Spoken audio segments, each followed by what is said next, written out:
Anna võib olla valge või kirju, see pole põrmugi tähtis. Tallinna Pelgulinna gümnaasiumi õpilased Berit, Anne-Mari ja Stella olid parajasti kooliteel, kui märkasid midagi ebatavalist. Tänaval kükitas üks roheline linnuke, kes ilmselgelt ei kuulu meie kliimavööndisse.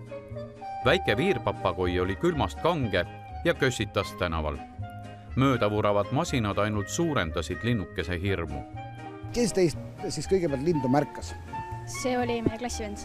Koolis me läksime huvijuhi juurde, siis nagu seal öeldi, et me käisime ühest klassist läbi ja võtaksime kingakarbi, võtaksime hoogud sisse, paneksime sisse ja siis läksime tundi ja siis Berit võttis ta kaasa ja läks koju ja... Tüdrukud, et ta koka juurde ei läinud. Aga kas huvijuht oli ka üllatunud või?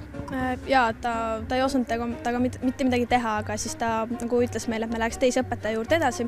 Et tema ütles, et me läheks sinna nagu teise kohta. Ja siis me kõik koos nagu käisime mööda kooli ringi ja siis otsisime seda karpi. No mis sa arvad, kus see papagoi siia sai? Ma ei tea, äkki kuskilt kortermajast või ma ei tea, kuskilt sealt lähedalt maja, ma ei kujuta ette. On lapsed head ja postikana tark, kes mind ei usu, see on vana park. Pärast kooli võttis Berit linnukese koju kaasa. Kus kohas sa täpselt ta leidsid? See oli Mulla tänava Eli oli maja aia kõrval. Oli täitsa kõnnitee peal? Ta oli sõidutee peal. Sõidutee peal? Jah. Ime, et teda alla ei aetud, jah? Jah. Käisime õpetajate juures ja meile öeldi, et nagu tehke väiksed nagu teavituslehed, pange tänavatele. Tehtigi kenad plakatid ja riputati need Pelgulinna vahele üles. Esialgu pole pererahvas veel endast märku andnud. Henril on aga selle üle vaid hea meel. Oskab lennata ka, vahest panin ta maha kõndima, siis lendas veel sinna ja... Kas ta oskab rääkida ka või mis ta teeb? Rääkida ta päris ei oska. Panin talle vett ja süüa ka. Tahaksid sa endale ka seda lindu jätta näiteks või? Jaa. Kas sa ei jätta? Jätaks. Emme ei luba või? Lubaks niikuinii.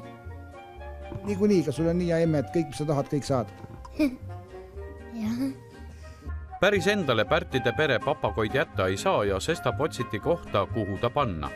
Kui teil on loomadega muresid Tallinnas või selle ümbruses, siis on üsna tõenäoline, et kohtute ikka Kadri Võreliga. Tegusal naisel jätkub oma 3 lapse kõrvalt aega ja südant ka teiste elukate jaoks. Linnud pääsevad vabaks enamasti siis nii, et inimene jätab kogemata akna lahti ja lind lendab välja. Aga järjest levinum on ka loomade hülgamine nii, et nad lastakse jalutama. Et nii näiteks ka üks tšintšilja jõudis minuni 2 nädalat tagasi, kes jalutas mööda linna ringi. Võõramaiseid loomi peetakse aga Eesti kodudes aina enam. Üha sagedamini satuvad nad ka meie loodusesse. Papagoid linnapildis muutuvad järjest tavalisemaks, et neid leitakse ikka igal aastal päris mitu tükki. Sel aastal ju ei ole see sugugi mitte esimene, et neid ikka tuleb. Ega selline väike armas lind siin meie kliimas hakkama ei saaks? Papagoi meie kliimas kindlasti talve üle ei ela. Esialgu viiakse papagoi ühte Loomakaitseliidu hoiukodusse. Kui keegi aga märkab, et just tema elamisest on tilluke roheline tegelane jalga lasknud, siis võtke aga julgelt Loomakaitseliidu inimestega ühendust. Saate oma linnukese kenasti kätte. Kui suveniiri tahate, musta pilt las halvab sind mu lahke kanapilk ja pilk.